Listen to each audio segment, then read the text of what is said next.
Hi hello നമസ്കാരം. അപ്പോൾ എല്ലാ 10ാം ക്ലാസ്സിലെ CBSE പഠിക്കുന്ന എല്ലാ കുട്ടികൾക്കും പുതിയൊരു വീഡിയോയിലോട്ട് സ്വാഗതം. അപ്പോൾ ഇന്നത്തെ വീഡിയോയിൽ തന്നെ നമുക്ക് സയൻസിലെ തന്നെ ഒരു ചാപ്റ്റർ നോക്കാം. റിപ്രൊഡക്ഷൻ എന്ന് പറയുന്ന ഒരു ചാപ്റ്റർ 10th CBSE സയൻസിലെ ഒരു ഇമ്പോർട്ടൻറ്റ് ചാപ്റ്ററാണ്. റിപ്രൊഡക്ഷൻ ഇൻ ഓർഗാനിസംസ് എന്ന് പറയുന്ന ഒരു ചാപ്റ്റർ ഉണ്ട്. അപ്പോൾ നിങ്ങൾക്ക് ബോർഡ് എക്സാമിന് വെയിറ്റേജ് കൂടുതലുള്ള ഒരു ചാപ്റ്ററും കൂടെയാണ്. അപ്പോൾ അതിൽ കുറച്ച് ടോപ്പിക്സ് നമുക്ക് ഇന്ന് കവർ ചെയ്യാൻ വേണ്ടി ശ്രമിക്കാം. ഓക്കെ, എല്ലാവരും ബോർഡ് എക്സാമിൽ അടുത്തിരിക്കുകയാണ്. എല്ലാവരും എല്ലാ പ്രിപ്പറേഷൻസും റെഡി ആയിട്ട് ഇനി നമുക്ക് റിവിഷൻ ചെയ്യാനുള്ള സമയം മാത്രമേ ഉള്ളൂ. അപ്പോൾ എല്ലാവർക്കും എക്സാമിന് ഓൾ ദ ബെസ്റ്റ്. നല്ല മാർക്ക് വാങ്ങിക്കാൻ വേണ്ടി ശ്രമിക്കുക. അപ്പോൾ നമുക്ക് ചാപ്റ്ററിലോട്ട് പോവാം. ഈ റിപ്രൊഡക്ഷൻ എന്ന് പറയുന്ന ചാപ്റ്റർ എന്ന് പറയുമ്പോഴത്തേനും കുറച്ച് ലെങ്തി ആയിട്ടുള്ള ചാപ്റ്ററാണ്. ഈ റിപ്രൊഡക്ഷനിൽ നമുക്ക് 2 ടൈപ്പ് ഓഫ് റിപ്രൊഡക്ഷനെ പറ്റി പഠിക്കണം. സെക്ഷുവൽ റിപ്രൊഡക്ഷനെ പറ്റി പഠിക്കണം, സെക്ഷുവൽ റിപ്രൊഡക്ഷനെ പറ്റി പഠിക്കണം. അതിൽ കുറച്ച് എക്സാമ്പിൾസും അതിൻ്റെ കുറച്ച് പ്രൊസീജിയേഴ്സും ആ ഒരു കാര്യങ്ങളാണ് നിങ്ങൾക്ക് ഈ ചാപ്റ്ററിൽ മെയിനായിട്ട് പഠിക്കാനുള്ളത്. അപ്പം നമുക്ക് ഫസ്റ്റ് റിപ്രൊഡക്ഷൻ എന്താണെന്ന് നോക്കാം. ഈ റിപ്രൊഡക്ഷൻ എന്ന് പറയുമ്പോഴത്തേനും റീപ്രൊഡക്ഷൻ വീണ്ടും പ്രൊഡ്യൂസ് ചെയ്യുക. നമ്മൾ അല്ലെങ്കിൽ ലിവിങ് ഓർഗാനിസംസ് അടുത്ത ജനറേഷനെ പ്രൊഡ്യൂസ് ചെയ്യുന്ന പ്രോസസ്സിനെ പറയുന്ന പേരാണ് reproduction. And organisms which reproduce or recreate the next generation, that is called reproduction. ഈ റീപ്രൊഡക്ഷൻ വന്നിട്ട് 2 ടൈപ്പ് ഉണ്ട്. സെക്ഷുവൽ റീപ്രൊഡക്ഷൻ എന്നും പറയാം, എസെക്ഷുവൽ റീപ്രൊഡക്ഷൻ എന്നും പറയാം. അപ്പോൾ ആ ഒരു റിപ്രൊഡക്ഷൻസിന്റെ ആ ഡിഫറൻസസ് എങ്ങനെയാണ് സെക്ഷുവൽ റീപ്രൊഡക്ഷൻസ്, അതിന്റെ കുറച്ച് എക്സാമ്പിൾസ്, എങ്ങനെയാണ് എസെക്ഷുവൽ റീപ്രൊഡക്ഷൻസ്, അതിന്റെ കുറച്ച് എക്സാമ്പിൾസ്, അതിന്റെ സിമിലാരിറ്റീസ്, അതിന്റെ ബെനിഫിറ്റ് ഒക്കെയാണ് നിങ്ങൾക്ക് ഈ ചാപ്റ്റർ ത്രൂ ആയിട്ട് പഠിക്കാനായിട്ടുള്ളത്. അപ്പോൾ ആദ്യമായിട്ട് നമുക്ക് റിപ്രൊഡക്ഷൻ എന്താണെന്ന് ഞാൻ പറഞ്ഞു കഴിഞ്ഞു. റിപ്രൊഡക്ഷൻ വന്ന് 2 ടൈപ്പ് ഉണ്ട്. എസെക്ഷുവൽ റീപ്രൊഡക്ഷനും ഉണ്ട്, അതേപോലെ തന്നെ സെക്ഷുവൽ റീപ്രൊഡക്ഷനും ഉണ്ട്. എസെക്ഷുവൽ റീപ്രൊഡക്ഷന്റെ പ്രത്യേകത എന്ന് പറഞ്ഞാൽ reproduction in which A single parent is involve. ഒരേ ഒരു പാരന്റ് മതി ഈ എസെക്ഷുവൽ റീപ്രൊഡക്ഷന്. പക്ഷെ സെക്ഷുവൽ റീപ്രൊഡക്ഷൻ എന്ന് പറഞ്ഞാൽ 2 parents are involved. 2 parents വേണം. ഈ 2 parentsൽ ഒന്ന് വന്നിട്ട് മെയിൽ പാരന്റ് ആയിരിക്കണം, ഒന്ന് വന്നിട്ട് ഫീമെയിൽ പാരന്റ് ആയിരിക്കണം. അപ്പോൾ ഇതിന്റെ ഡെഫിനിഷൻ പറയുമ്പോഴത്തേനും A reproduction in which A single parent is involve is called A sexual reproduction. Reproduction in which 2 parents are involved is called A sexual. One is male and another one is female. അപ്പോൾ ഇതിന് നമുക്ക് example ആയിട്ട് നമുക്ക് പറയാനുള്ളത് living തിങ്സിൽ തന്നെ animals എന്ന് പറയാം. Animals, അതേപോലെ തന്നെ ഹ്യൂമൻ ബീയിങ്സ്, ഇതെല്ലാം നമുക്ക് സെക്ഷുവൽ റീപ്രൊഡക്ഷന് എക്സാമ്പിൾ ആണ്. പിന്നെ സെക്ഷുവൽ റീപ്രൊഡക്ഷൻ എന്ന് പറയുമ്പോഴത്തേനും നമുക്ക് മൈക്രോ ഓർഗാനിസംസ് പറയാം. എല്ലാ മൈക്രോ ഓർഗാനിസംസും വരൂല, ചില മൈക്രോ ഓർഗാനിസംസ്. ഈ മൈക്രോ ഓർഗാനിസംസില് അമീബ മെയിനായിട്ട് വന്നത്. അമീബ അതേപോലെ പാരമീസിയം, ഇങ്ങനെയൊക്കെയുള്ളത് നമുക്ക് ഈ ഒരു എക്സാമ്പിളായിട്ട് പറയാൻ പറ്റും. സെക്ഷുവലിന് എക്സാമ്പിളും. ഇപ്പം നിങ്ങൾക്ക് ഏതൊരു ടോപ്പിക്ക് ചോദിച്ചാലും നിങ്ങൾ വിത്ത് എക്സാമ്പിൾ എഴുതുക. മാക്സിമം വിത്ത് എക്സാമ്പിളായിട്ട് എഴുതാൻ വേണ്ടി ശ്രമിക്കുക. വിത്ത് എക്സാമ്പിൾ എഴുതിയാൽ മാത്രമേ നിങ്ങൾക്ക് ഫുൾ മാർക്ക് കിട്ടാനുള്ള സാധ്യതയുള്ളൂ. അപ്പം what is the difference between A sexual reproduction and sexual reproduction?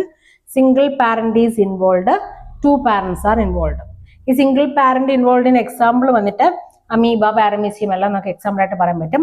ഈ 2 parents ആർ ഇൻവോൾവിന് വന്നിട്ട് ഒന്ന് വന്നിട്ട് മെയിൽ ആയിരിക്കാം, ഒന്ന് വന്നിട്ട് ഫീമെയിൽ ആയിരിക്കാം. ഇതിന് എക്സാമ്പിൾ അനിമൽസ്, നമ്മളെല്ലാം സെക്ഷുവൽ റീപ്രൊഡക്ഷന്റെ പ്രോഡക്റ്റ് ആണ്.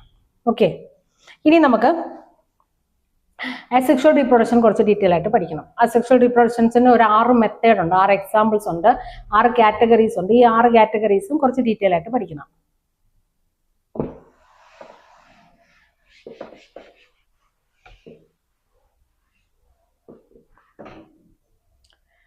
അസെക്ഷുവൽ റീപ്രൊഡക്ഷന്റെ 6 കാറ്റഗറി എന്ന് പറയുമ്പോഴത്തേനും ഫസ്റ്റ് വൺ നമുക്ക് ഫിഷൻ പറയാം. Fission. Second one fragmentation.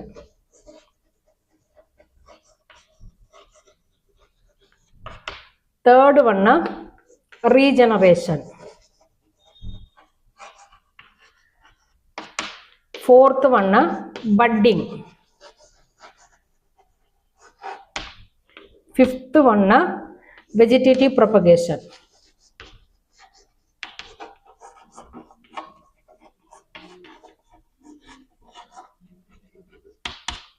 Sixth one spore formation.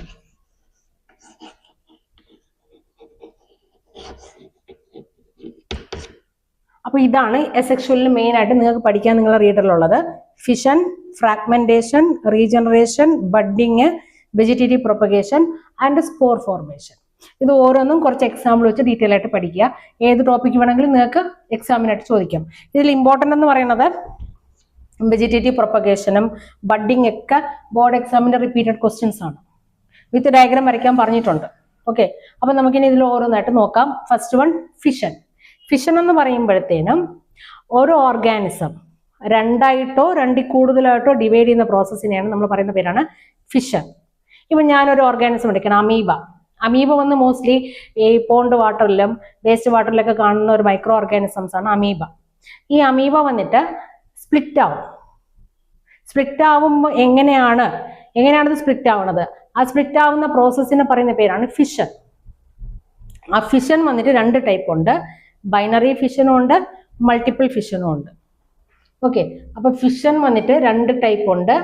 Binary ഫിഷനും ഉണ്ട്, മൾട്ടിപ്പിൾ ഫിഷനും ഉണ്ട്. എന്താണ് ബൈനറി, എന്താണ് മൾട്ടിപ്പിൾ, അതാണ് നമുക്ക് അടുത്ത് നോക്കേണ്ടത്.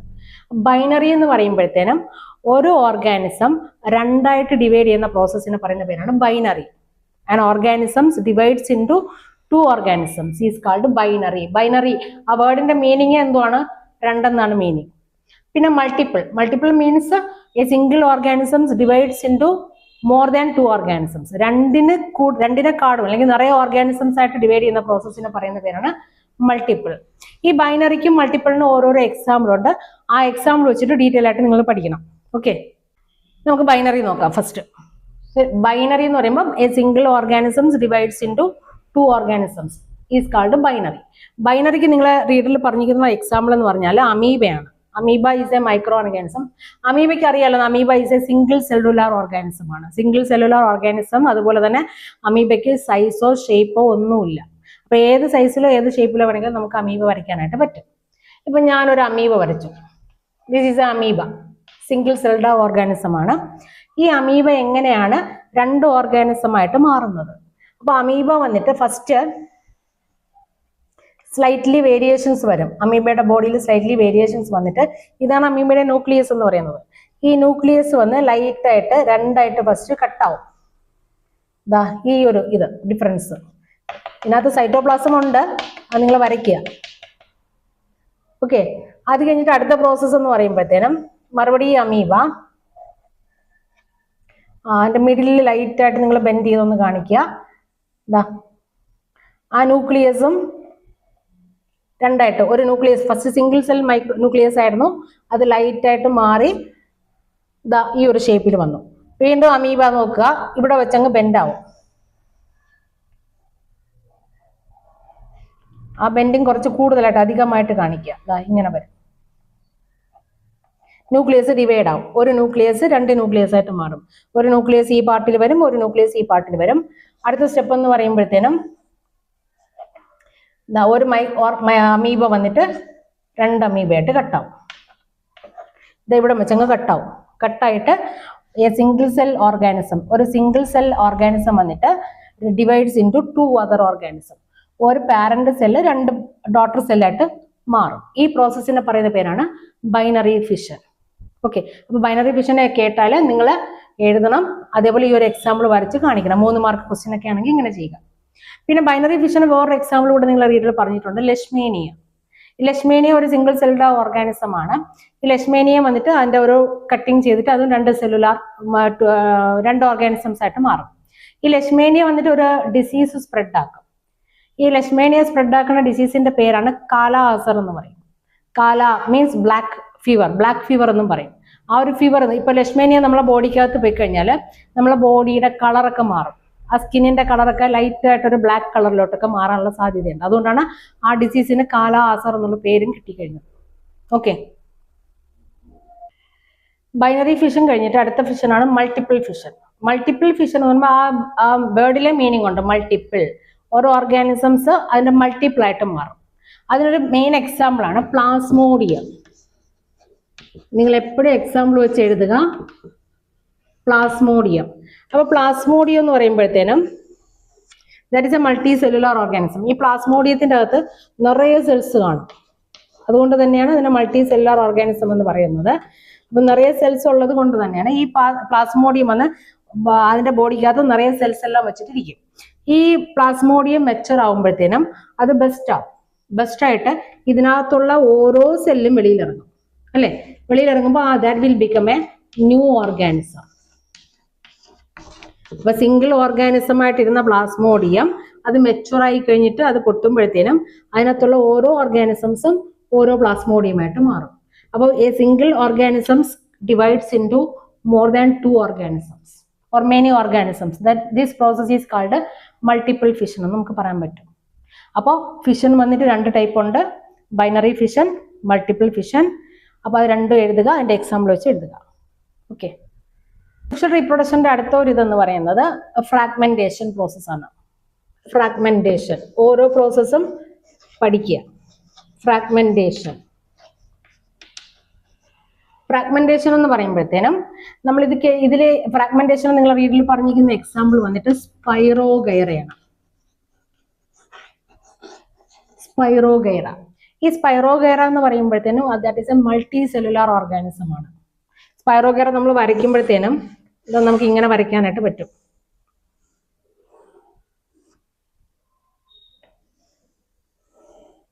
ഈ ഒരു ഷേപ്പ് ആയിരിക്കും നമുക്ക് സ്പൈറോഗൈറയ്ക്ക് വരുന്നത്. അപ്പൊ ഇതൊരു മൾട്ടി സെല്ലുലാർ ഓർഗാനിസം ആണ്.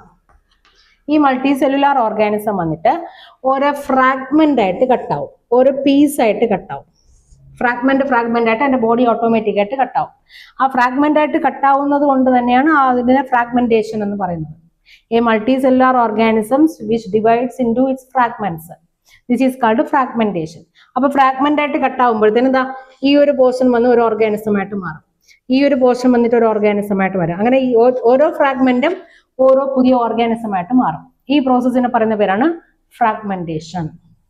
അപ്പോൾ ഫ്രാഗ്മെന്റേഷൻ എക്സാമ്പിൾ സ്പൈറോഗൈറ. സ്പൈറോഗൈറ എന്ന് പറയുന്നത് ഒരു മൾട്ടി സെല്ലുലാർ ഓർഗാനിസം ആണ്. അപ്പൊ അതിന്റെ ഓരോ സെല്ലും ഓരോ ഓർഗാനിസംസ് ആയിട്ട് മാറും. ഫ്രാഗ്മെന്റ് ആയിട്ട് അത് കട്ടാവും. ഓക്കെ. അടുത്തതെന്ന് പറയുന്നത് റീജനറേഷൻ ആണ്. റീജനറേഷൻ.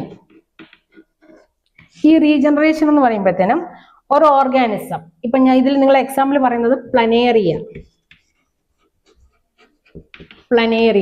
ഈ പ്ലനേറിയ എന്ന് പറയുന്ന ഒരു ഓർഗാനിസം വന്നിട്ട് ഈ ഒരു ഷേപ്പിൽ കാണും. ഈ പ്ലനേറിയ ഇപ്പൊ ഞാൻ 3 പീസായിട്ട് പ്ലനേറിയ കട്ട് ചെയ്തെന്ന് വെച്ചോളാം. ഈ 3 പീസും 3 ഓർഗാനിസംസ് ആയിട്ട് വളരും. അതിനെ പറയുന്ന പേരാണ് റീജനറേഷൻ. മറുപടിയും ജനറേറ്റ് ചെയ്യാനുള്ള കഴിവ് അതിനുണ്ട്. അതുകൊണ്ടാണ് അതിനെ റീജനറേഷൻ എന്ന് പറയുന്നത്. അപ്പൊ ഇതിന്റെ ഡെഫിനിഷൻ പറയുമ്പോഴത്തേനും when an organism is cut into many pieces, each piece will grow into a new organism. This process is called regeneration. Example planaria. അപ്പൊ പ്ലനേറിയ 3 പീസായിട്ട് കട്ട് ചെയ്യുമ്പോഴത്തേനും ഈ ഒരു പീസ് വന്നിട്ട് പുതിയ ഓർഗാനിസം ആയിട്ട് മാറാം. അതേപോലെ ഈ ഒരു പീസും വന്നിട്ട് പുതിയൊരു ഓർഗാനിസംസ് ആയിട്ട് മാറാം.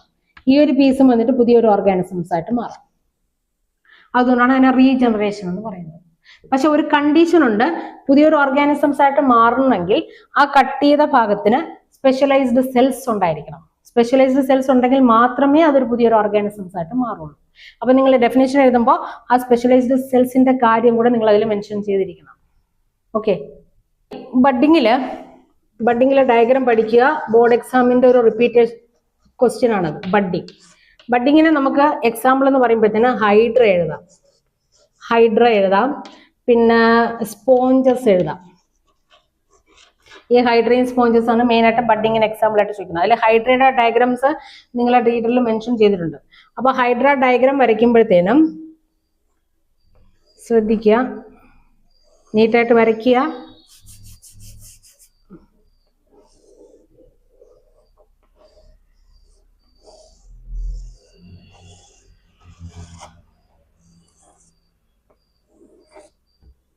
ഇതാണ് ഒരു hydra. Okay. Hydra is a micro organism. This is a aquatic organisms. വെള്ളത്തിലായിരിക്കും ഈ ഓർഗാനിസം മെയിൻ ആയിട്ട് കാണുക. ഒരു ഗ്രീൻ കളർ അക്വാട്ടിക് ഓർഗാനിസംസ് ആണ് ഹൈഡ്ര എന്ന് പറയുന്നത്. അപ്പൊ ഹൈഡ്രയുടെ ശരീരത്തില് ബോഡി പാർട്സിൽ എവിടെയെങ്കിലും ഒരു ബഡ് ഫോം ആവും. ശരിയാ, ഒരു ബഡ് ലൈക്ക് സ്ട്രക്ചർ, ഇതേപോലെ ഒരു ബഡ് ലൈക്ക് സ്ട്രക്ചർ ഫോം ആവും. എന്നിട്ട് ഈ ബഡ് ലൈക്ക് സ്ട്രക്ചർ വന്നിട്ട് ഡെവലപ്പ് ആവും. അവിടെ ഇരുന്ന് വളർന്ന് പാരന്റ് മാതിരിയേ ആവും.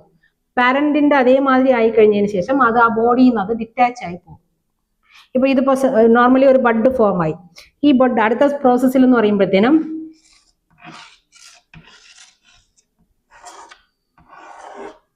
ആ ബഡ് ഒന്ന് കുറച്ച് വളരും അല്ലെ, കുറച്ച് വളർന്നിട്ട് ലൈറ്റായിട്ട് പാരന്റ് മാതിരിയേ വരും. ഓക്കെ, അത് കഴിഞ്ഞാൽ അടുത്ത സ്റ്റെപ്പിൽ കുറച്ചുകൂടെ അത് മെച്ചുറാവും, വലുതാവും. അപ്പൊ ഫുൾ മെച്ചുർ ആയതിനു ശേഷം അത് പാരന്റിന്റെ ബോഡിയിൽ നിന്ന് ഡിറ്റാച്ച് ആയി തനിയെ പോകും. അപ്പൊ ഇതൊരു ഹൈഡ്ര, ഇതൊരു ഹൈഡ്ര. വീണ്ടും എന്ത് ചെയ്യും, ആ ഹൈഡ്രയുടെ ഉടമ്പിൽ വീണ്ടും ഒരു ബഡ് ഫോം ആവും. ബഡ് ഫോം ആയിട്ട് വീണ്ടും അതേപോലെ ഒരു ഹൈഡ്രയായിട്ട് മാറിക്കൊണ്ടേയിരിക്കും. അപ്പൊ ഇങ്ങനെ ബഡ് ഫോം ചെയ്തിട്ട് പാരന്റ് മാതിരിയായി അത് ആ ബോഡിയിൽ നിന്ന് ഡിറ്റാച്ച് ചെയ്യുന്ന പ്രോസസ്സിനെ പറയുന്ന പേരാണ് ബഡ്ഡിങ് എന്ന് പറയാം. ഓക്കെ, ബഡ്ഡിങ് കേൾക്കുമ്പോഴും നിങ്ങൾക്ക് ഇത് എഴുതാം. അല്ലെങ്കിൽ നിങ്ങൾക്ക് സ്പോഞ്ചസ് എന്ന് കേൾക്കുമ്പോഴും ഒരു സ്പോഞ്ച് വരയ്ക്കുക. അതിന്റെ ബോഡിയിലും ലൈറ്റ് ഒരു ബഡ് ഫോം ആവും, ഒരു ബഡിലേക്ക് സ്ട്രക്ചർ ഫോം ആയിട്ട് അത് വന്നിട്ട് അതിന്റെ ഒരു പാരന്റ് മാതിരിയായിട്ട് ആ ബോഡിയിൽ നിന്ന് ഡിറ്റാച്ച് ആവും. അല്ലെങ്കിൽ അതിന്റെ മേലെ ഇതേമാതിരി ഒരു ചെയിൻ ലൈക്ക് ബഡ് ഇങ്ങനെ ഫോം ചെയ്ത് ലാസ്റ്റ് അത് each bud will become a new organism ആയിട്ട് മാറാം. അപ്പൊ നിങ്ങൾക്ക് ഹൈഡ്രയും എഴുതാം, സ്പോഞ്ചസും എഴുതാം, ബഡ്ഡിങ്ങിന് എക്സാമ്പിൾ.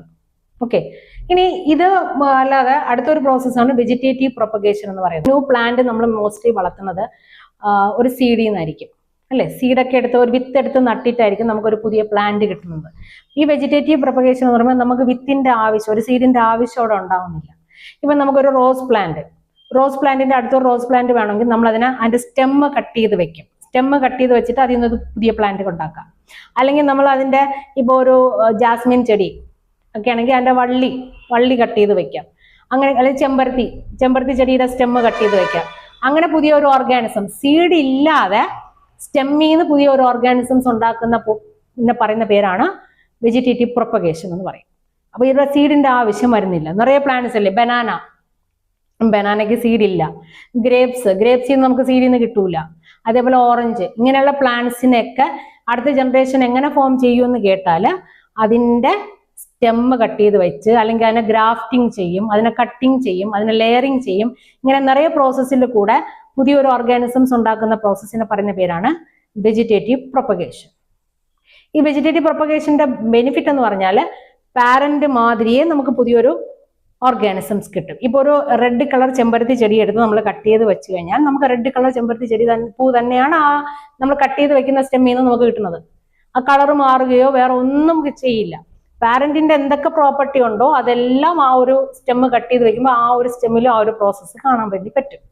അപ്പൊ ഇതിനെ പറയുന്ന പേരാണ് vegetative propagation. The method of growing a new organisms without the use of seed ആവശ്യമേ ഇല്ല.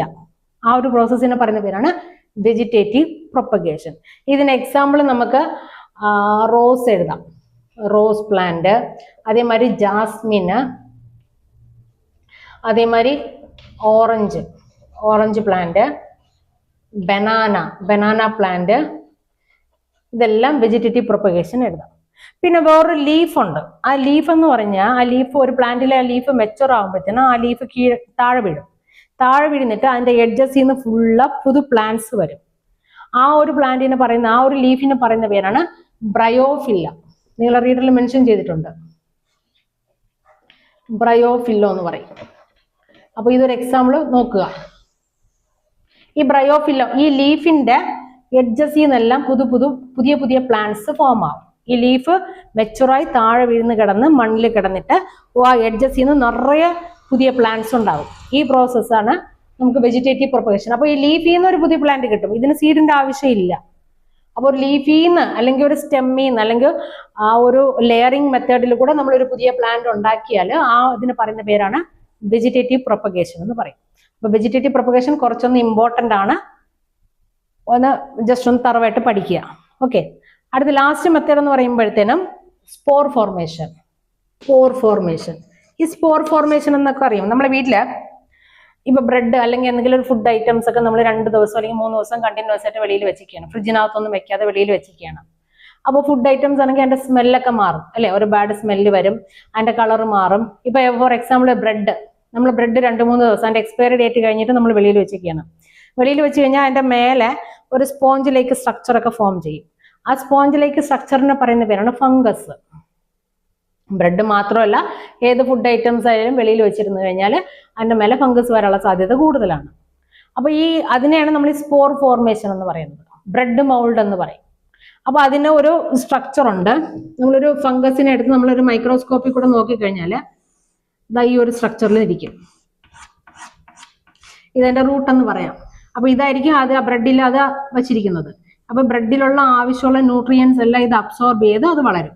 വളർന്നിട്ട് ഈ സ്പോറിനകത്ത് ഇതിനെ നമുക്ക് സ്പൊറാഞ്ചിയ എന്ന് പറയാം. സ്പൊറാഞ്ചിയ. ഈ സ്പൊറാഞ്ചിയക്കകത്ത് നിറയെ സെൽസ് ഉണ്ട്. അതിനെ നമുക്ക് സ്പോർസ് എന്ന് പറയാം. സ്പോർസ്. അപ്പൊ ഈ സ്പൊറാഞ്ചിയ മെച്ചൂർ ആകുമ്പോഴത്തേനും, അതായത് ഒരു ഫംഗസ്, ഈ ഫംഗസ് മെച്ചൂർ ആകുമ്പോഴത്തേനും ഇത് ബെസ്റ്റ് ആവും, ഇത് പൊട്ടുമ്പോഴത്തേനും ഇതിനകത്തുള്ള ഫുൾ സ്പോർസ് വന്ന് സ്പ്രെഡ് ആവും. കണ്ടിട്ടില്ലേ? നമുക്ക് ഇന്ന് ചിലപ്പോൾ നമ്മുടെ ഫുഡിൽ എന്തെങ്കിലും ചെറിയൊരു പോർഷനിലായിരിക്കും ഫംഗസ് കാണുന്നത്. ആ 2 ദിവസം കഴിഞ്ഞ് അല്ലെങ്കിൽ നാളെ പിറ്റേ ദിവസം ചെന്ന് നോക്കുമ്പോൾ അത് ഫുൾ ആ ഫംഗസ് ആയിരിക്കും. അപ്പൊ ഫംഗസ് പെട്ടെന്നാണ് അത് ഇൻക്രീസ് ആവുന്നത്. അതെല്ലാം ഈ ഒരു പ്രോസസ്സാണ്. അപ്പൊ ഇതിനകത്ത് നിറയെ തൗസൻഡ്സ് ഓഫ് സ്പോർസ് ഉണ്ട്. ഈ തൗസൻഡ്സ് ഓഫ് സ്പോർസും വെളിയിൽ വന്നു കഴിഞ്ഞാൽ ആ തൗസൻഡ്സ് ഓഫ് ഫംഗസ് ആവും. അതിനകത്തും വീണ്ടും ഇതേപോലെ ഉണ്ട്. അപ്പൊ പെട്ടെന്ന് അത് സ്പ്രെഡ് ആവാനുള്ള സാധ്യതയുണ്ട്. ഓക്കെ,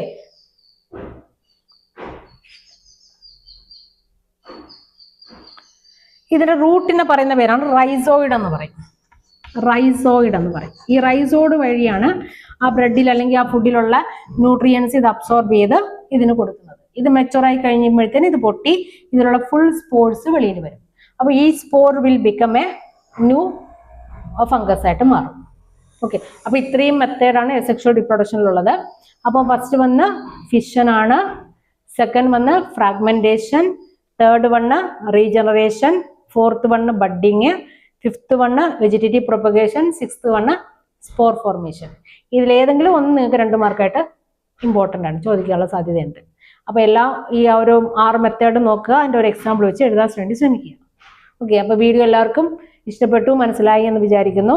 അപ്പൊ ചാനൽ സബ്സ്ക്രൈബ് ചെയ്യുക, ലൈക്ക് ചെയ്യുക, ഷെയർ ചെയ്യുക. പുതിയ വീഡിയോസായിട്ട് അടുത്തൊരു ദിവസം കാണാം. അതൊരിക്കും ബൈ ബൈ.